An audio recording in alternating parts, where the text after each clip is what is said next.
આગામી સમયમાં સ્થાનિક સ્વરાજ્યની ચૂંટણી આવી રહી છે અને આ ચૂંટણી પહેલા એસઆઈઆરની જાહેરાત કરવામાં આવી છે અને આ વાતને લઈ અને હવે આમ આદમી પાર્ટી દ્વારા અનેક સવાલો ઊભા કરવામાં આવી રહ્યા છે।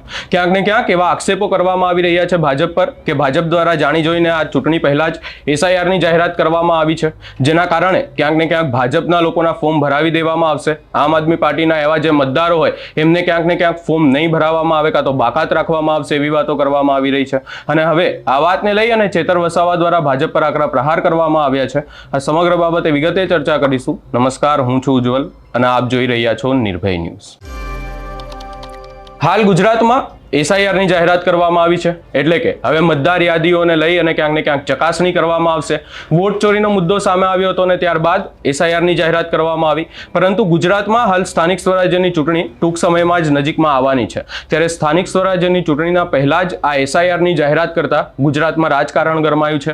ગુજરાતમાં આ તર્ક વિતર્કનો એક ક્યાંક ને ક્યાંક ભાગ બન્યો છે, કારણ કે જો આ એસઆઈઆર કરવામાં આવશે તો ફરીથી એકવાર નવી મતદાર યાદી બનાવવામાં આવશે।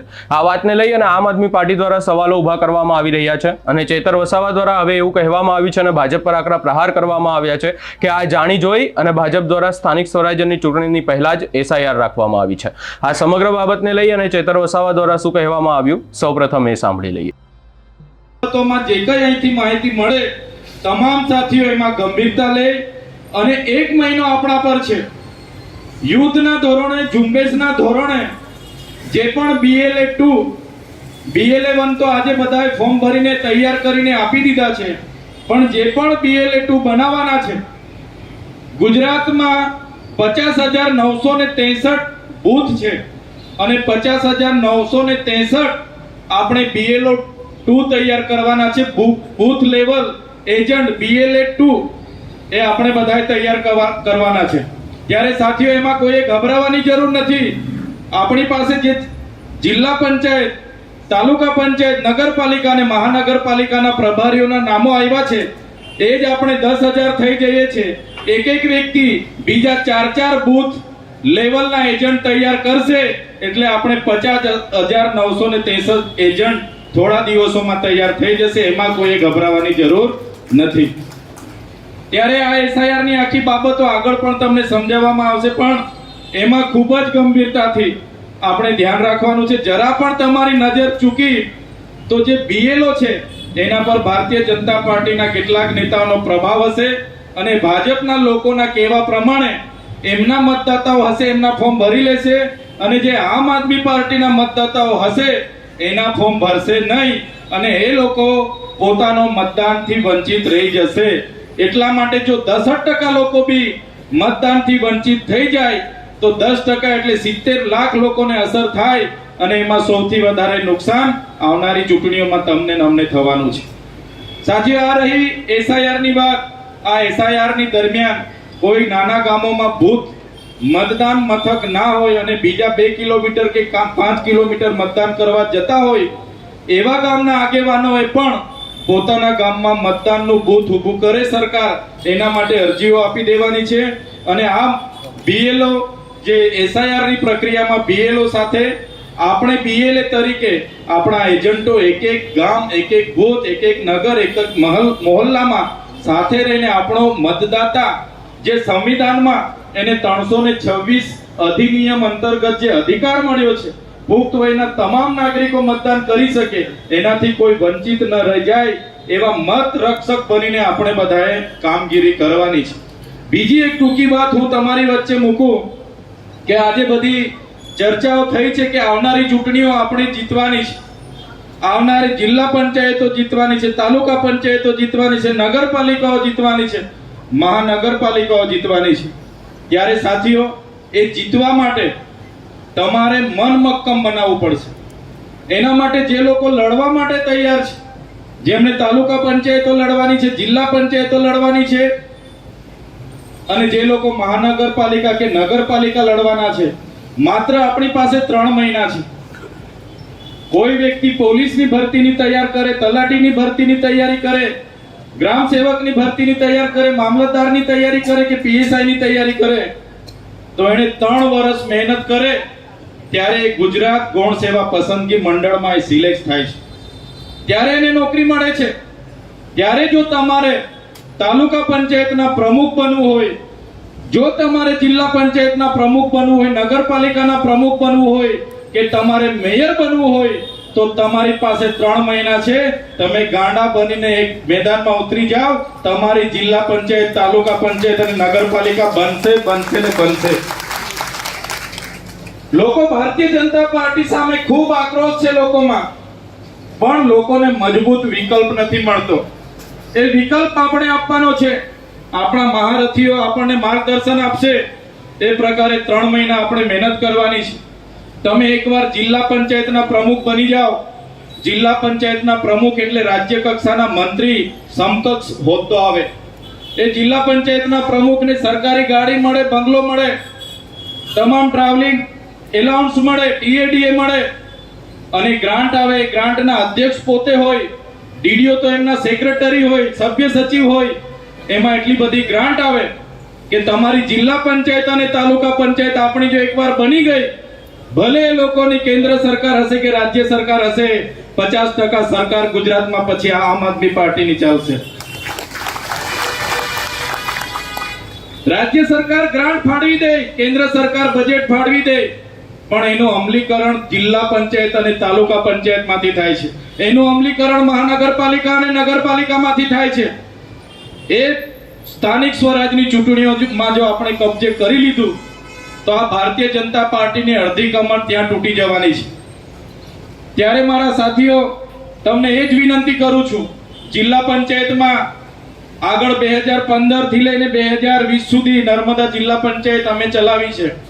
સાથે સાથે ડેડિયાપાડા તાલુકા પંચાયત અને સાગબારા તાલુકા પંચાયતમાં પણ અમારી બોડી હતી. એ પણ અમે 5 વર્ષ ચલાવી છે. આજે પણ અમારા ઘરેથી જિલ્લા પંચાયતના મેમ્બર છે. તમે એકવાર જિલ્લા પંચાયતના સભ્ય બનો એટલે તમારી પાસે નાણાં પંચની ગ્રાન્ટ આવે, તમારી પાસે રેતી રોયલ્ટીની ગ્રાન્ટ આવે, તમારી પાસે ગુજરાત પેટર્નની ગ્રાન્ટ આવે, વિવેકાધીન 15%ની ગ્રાન્ટ આવે, એટીવીટીની ગ્રાન્ટ આવે, વિકાસશીલની ગ્રાન્ટ આવે અને કેટલી જાતની ગ્રાન્ટ આવે. તમે આવાસ કરી શકો, તમે રોડ રસ્તા આપણા લોકોના બનાવી શકો, પીવાના પાણીની સુવિધા આપી શકો, ગટર લાઈનની વ્યવસ્થા કરી શકો, તમારા નામના બાકડા મૂકી શકો અને તમે ધારો તે કામ તમે જિલ્લા પંચાયતના સભ્ય તરીકે કરી શકો છો. એ જ પ્રકારે તમે તાલુકા પંચાયતના સભ્ય બનો કે કોર્પોરેટર બનો કે નગરપાલિકાના સભ્ય બનો, ત્યારે પણ આ પ્રકારની અનેક ગ્રાન્ટો આવે છે. લોકો કોંગ્રેસમાં વર્ષોથી જિલ્લા પંચાયત લડવા માટે ઝંડા લઈને 10 વર્ષથી દોડે છે કે મને ટિકિટ મળશે, ટિકિટ મળશે, ટિકિટ મળશે અને ટિકિટ મળતી નથી. ભાજપમાં 20 વર્ષથી દોડે છે કે મને જિલ્લા પંચાયતની ટિકિટ મળે, ટિકિટ મળે, ટિકિટ મળે. ટિકિટો મળતી નથી.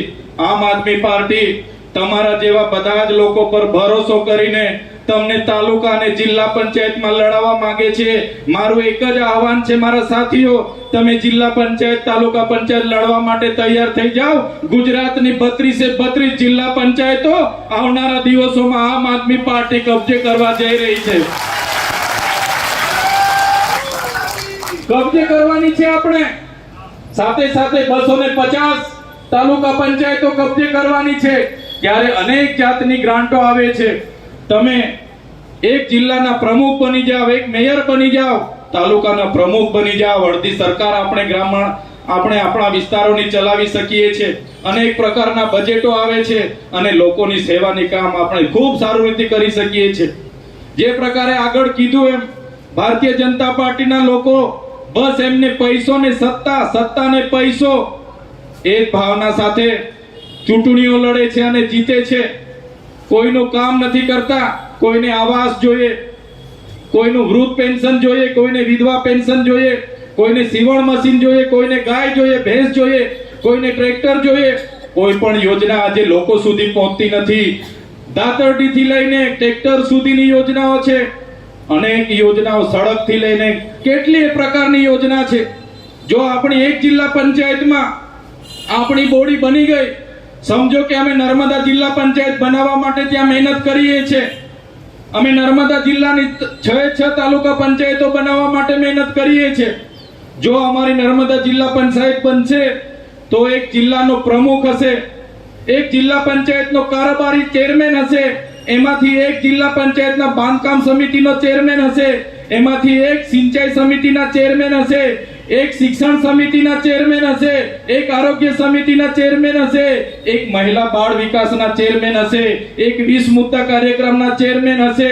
અને તમે વિચાર કરો, એમને જિલ્લા પંચાયતમાં 80 ચેમ્બરો હશે, એમના ક્લાર્ક હશે, પટાવાળા હશે, અને લોકો જ્યારે કામ લઈને જશે અને કામ થશે તે દિવસે લોકો આશીર્વાદ આપશે કે જે કેજરીવાલ સાહેબનો વિચાર હતો, જે નાનામાં નાના માણસોની સેવા કરવાનો, એ આપણા જિલ્લા પંચાયતની ગોળી આપણા નાના માણસોનું કામ કરી શકશે.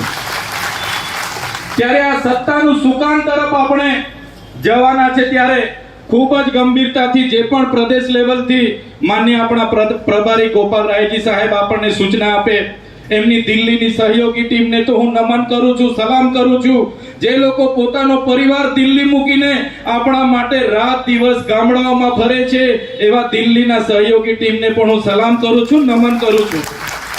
સાથીઓ, એ લોકો આપણા માટે આવ્યા છે, આપણને સત્તામાં લાવવા માટે આવ્યા છે, 2027માં સરકાર બનાવવા માટે આવ્યા છે. કોઈ પણ દિલ્હીના સહયોગી ટીમની કે પ્રદેશના ટીમનો રાતે પણ ફોન આવે, રાતે પણ સહજતાથી એમને જવાબ આપજો. જે પણ સૂચના મળે એ સૂચના પર કામ કરજો. આજ વિનંતી સાથે આજની આ શિબિરમાં જે કંઈ મારે 2-3 સૂચનો હતા એ તમને આપ્યા છે, અને તમે મને સાંભળ્યો શાંતિથી, એ બદલ બધાનો ખૂબ ખૂબ આભાર માનું છું. ધન્યવાદ. જય હિન્દ, ભારત માતા કી જય. ખૂબ ખૂબ આભાર ચૈતરભાઈ. જિલ્લા પંચાયતની જેમ તાલુકા પંચાયતનું માળખું છે એ આપણને એટલે અહીંયા ક્યાંક ને ક્યાંક ચેતર વસાવા દ્વારા સીધા જ આક્ષેપ ભાજપ પર કરવામાં આવ્યા છે. એસઆઈઆરને લઈ અને આક્ષેપો કરવામાં આવ્યા છે, અને ભાજપને કહેવામાં આવ્યું છે કે ક્યાંક ને ક્યાંક આ આમ આદમી પાર્ટીનો મતદાર અને મત બેંક તોડવા માટે ક્યાંક ને ક્યાંક આ કાવતરું હોય એવું કહેવામાં આવ્યું છે. આ સમગ્ર બાબતે આપનો શું અભિપ્રાય છે એ અમને કમેન્ટ કરી જરૂર જણાવશો. અમારી ચેનલ નિર્ભય ન્યૂઝને લાઇક, શેર, સબસ્ક્રાઇબ કરવાનું ભૂલશો નહીં.